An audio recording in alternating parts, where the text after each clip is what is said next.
John's heart slammed against his ribs as the young manager coldly refused entry.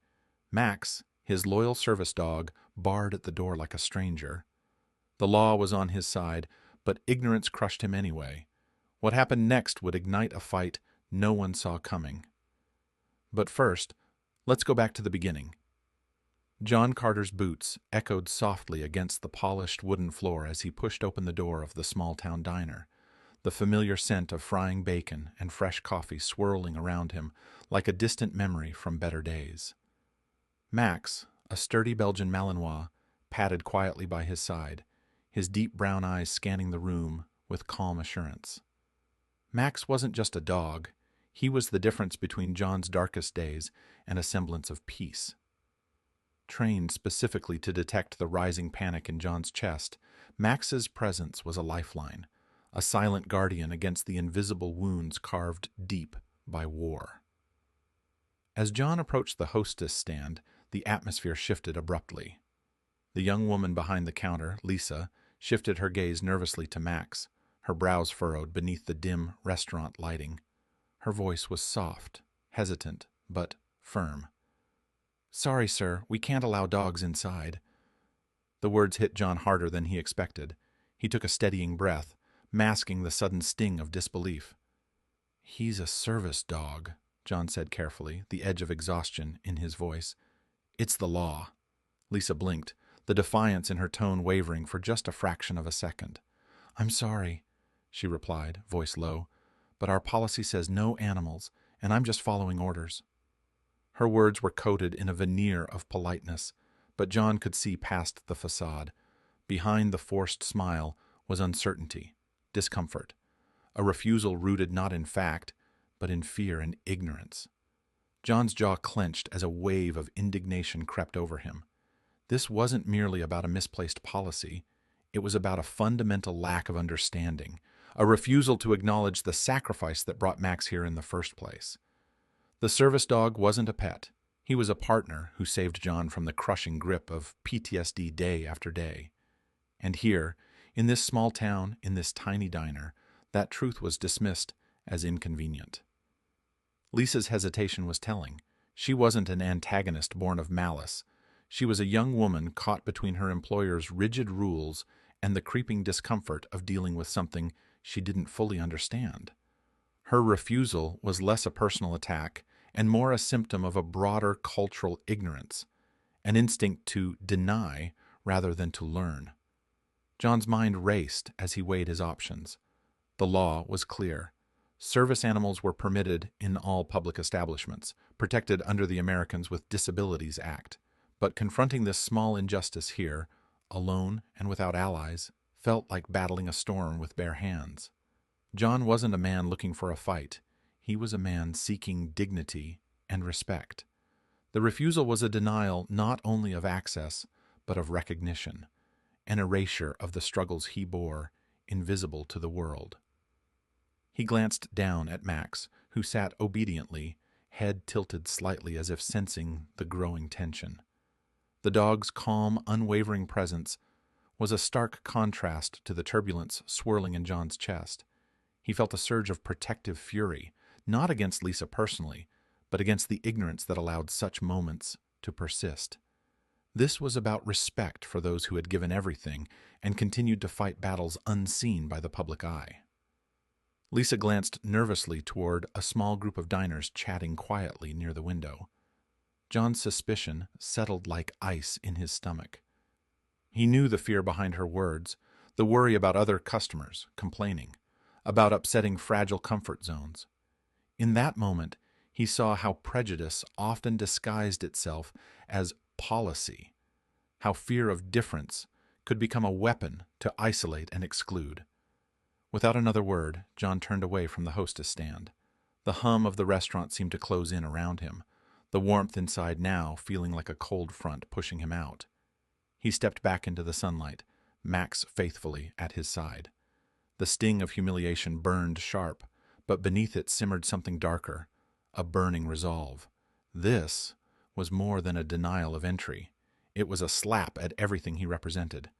Within hours, the story had seeped into the local social media veins. An unjust refusal caught on a shaky smartphone video, voices raised calmly but firmly in protest. Comments flooded in, support, outrage, disbelief. For John, the incident was never about a meal or even the restaurant itself. It was about the principle, about the right to exist fully, to be seen and respected for the battles fought silently and the scars that ran deep. Max was not a burden, he was a testament, and John would make sure the world saw that truth.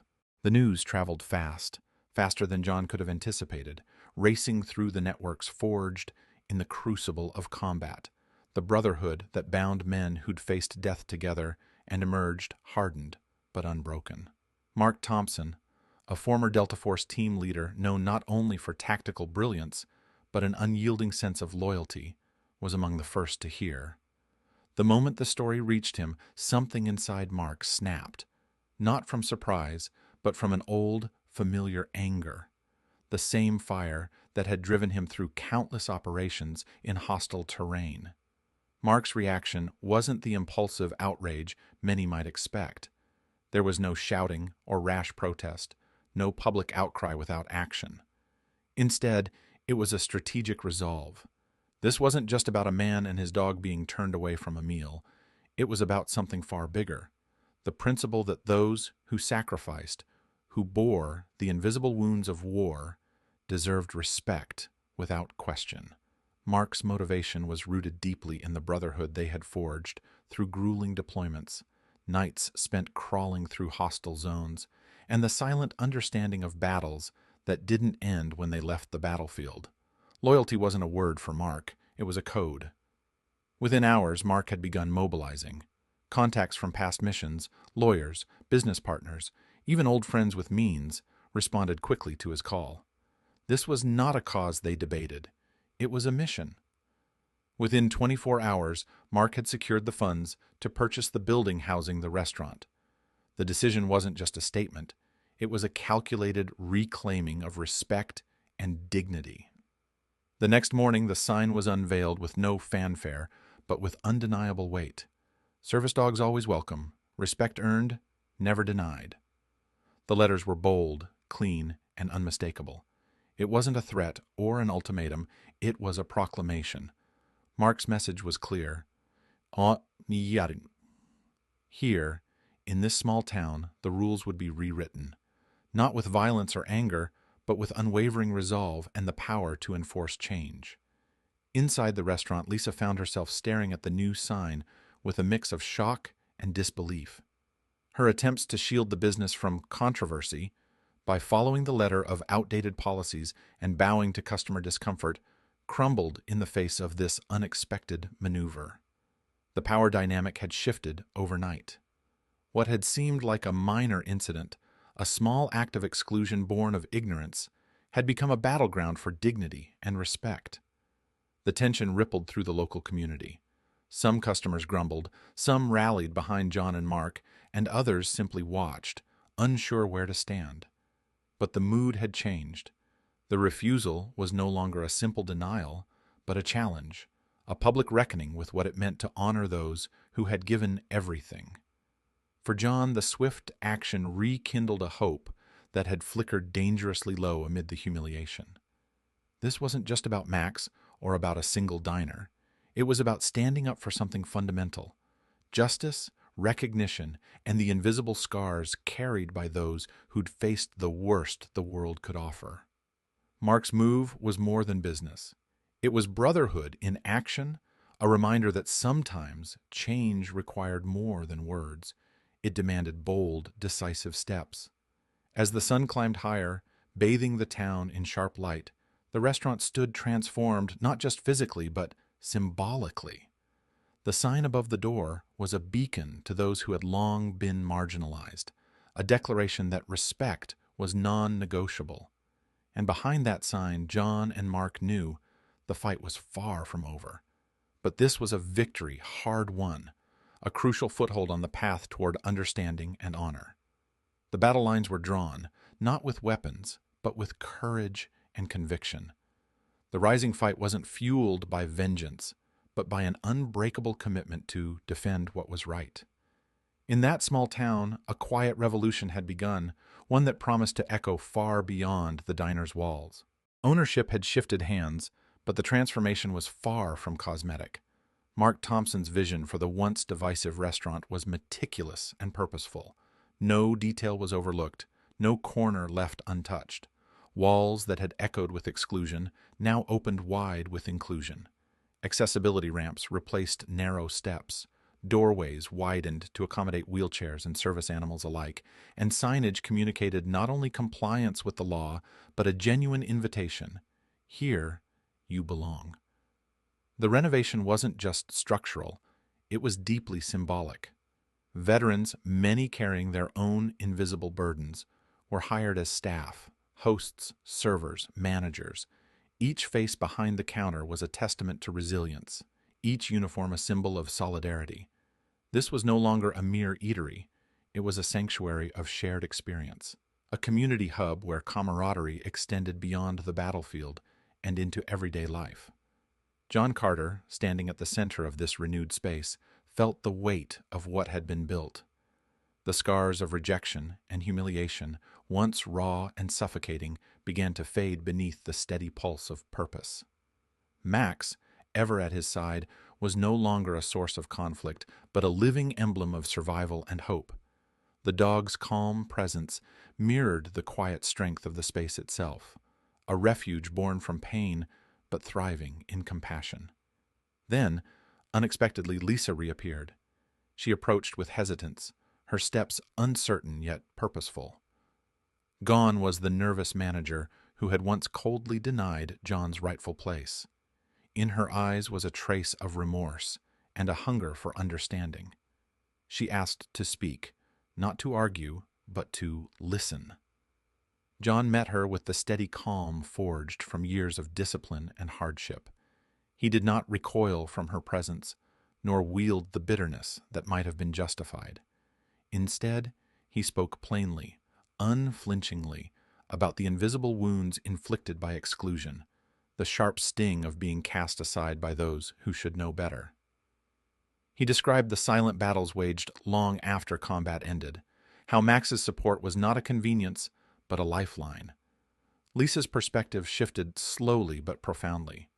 The fears that had motivated her, the vague anxieties about customer complaints, the discomfort with something unfamiliar, crumbled under the weight of truth.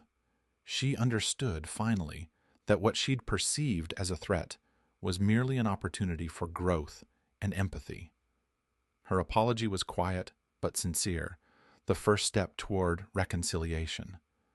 Word of the transformation and the unexpected reconciliation rippled beyond the small town's borders. The story captured national attention, not as a spectacle of conflict, but as a testament to justice served and dignity restored. Veterans from every corner of the country reached out, sharing their own stories of exclusion, finding in John's journey a mirror for their struggles and a beacon of hope. Disabled individuals who had faced similar humiliations found courage in the restaurant's new ethos. The establishment became a symbol, a reminder that respect is not a privilege granted, but a right earned through courage, sacrifice, and the refusal to be silenced. John's pain, once a private torment, had morphed into a collective triumph. His fight was no longer solitary.